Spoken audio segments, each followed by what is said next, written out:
Hello viewers, আসসালামু আলাইকুম। Welcome to my channel Afroza শখের রান্নাঘর। ভিয়ার্স, আমি আজকে করেছি চিকেন চিজ দিয়ে আলুর চপ।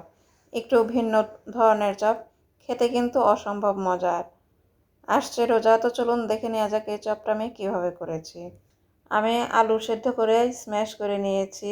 তারপর এখানে আমি দিয়ে দিলাম চিলি ফ্লেক্স, পেঁয়াজ বেরেস্তা এবং লবণ। চিলি ফ্লেক্সটা আমি এখানে 4 চামচের 1 চামচ, পেঁয়াজ বেরেস্তা 1 বাটি আর লবণ দিয়েছি পরিমাণ মতো।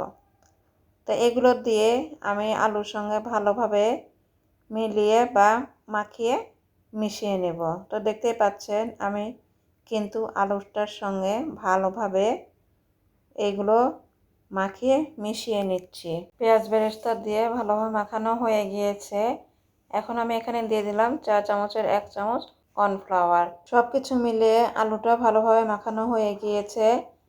এখন আমি এখানে ডিম নিয়েছি, ডিমের মধ্যে দিয়েছি আমি লবণ, দিচ্ছি কর্নফ্লাওয়ার আর দেব সামান্য পরিমাণ চিলি ফ্লেক্স। এগুলো দিয়ে আমি ডিমটাকে ভালোভাবে ফেটিয়ে ব্যাটার তৈরি করে নিচ্ছি। দেখতে পাচ্ছেন আমি ভালোভাবে এটা নেড়ে কর্নফ্লাওয়ারগুলো ভালোভাবে মিশিয়ে নিচ্ছি। এখন আমি চিকেন চিজ দিয়ে আলুর চপ তৈরি করব।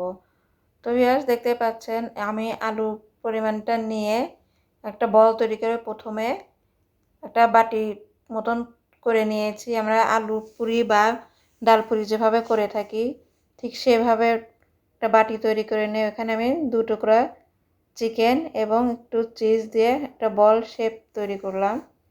করে দেন আমি এখানে একটা চপ তৈরি করব। তো দেখতেই পাচ্ছেন আমি চপের শেপটা, আলুর চপটা আমি তৈরি করে নিচ্ছি। ভিউয়ার্স, আপনারা হয়তো পানি দেখে একটু অবাক হয়েছেন। হ্যাঁ, আমি একটু পানিটা দিয়ে হাতটা একটু ভিজিয়ে নিয়ে দেন আলুটা আমি সেট করেছি। এখন আমি আলুটা ডিমের মধ্যে চুবিয়ে নিয়ে দেন ব্রেড ক্রাম্বে আমি কোট করে নিচ্ছি।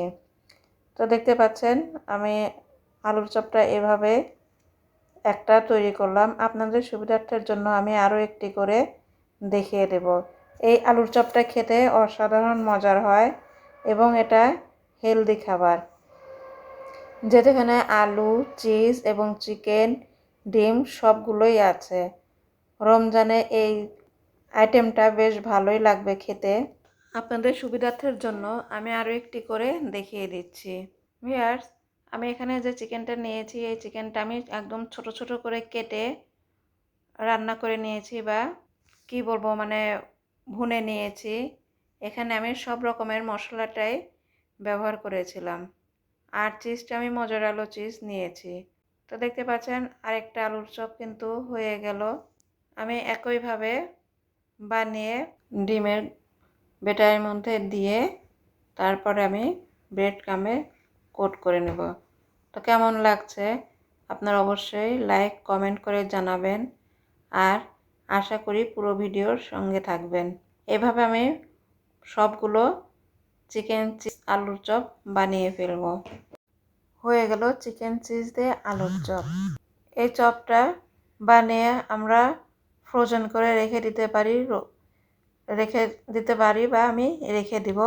আপনারাও এভাবে বানিয়ে ফ্রোজেন করে রেখে দিতে পারেন এয়ারটাইট কন্টেনারে অথবা জিপলক ব্যাগে। তো ভিউয়ার্স, কেমন লাগলো আপনারা অবশ্যই লাইক কমেন্ট করে জানাবেন আর আমার চ্যানেলে নতুন হয়ে থাকলে প্লিজ সাবস্ক্রাইব করে দিবেন। ধন্যবাদ।